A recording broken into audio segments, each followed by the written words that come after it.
ہے وہ شخص جس کے ساتھ اللہ رب العزت نے وہ معاملہ کیا ہے جو پہلے ایک نبی کے ساتھ کیا، یعنی سیدنا ابراہیم خلیل علیہ السلام کے ساتھ کیا، اور اس امتی کے ساتھ اللہ پاک نے وہ معاملہ کیا۔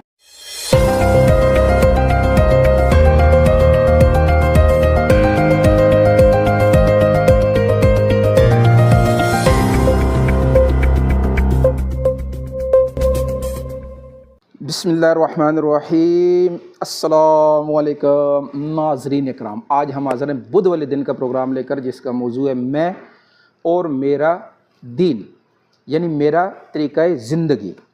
اور الحمدللہ ہمارا طریقہ زندگی جو دین اسلام ہے، یہ ہمارا ہی نہیں ہے بلکہ ہمارے ابا آدم علیہ السلام سے لے کر تمام انبیاء اکرام علیہ السلام کے زمانے میں جن جن لوگوں نے بھی نبیوں کا اتباع کیا، اللہ کا کہا مانا، وقت کے نبی علیہ السلام کے طریقے میں زندگی بنا لی، وہ سلامتی والا طریقہ زندگی تھا۔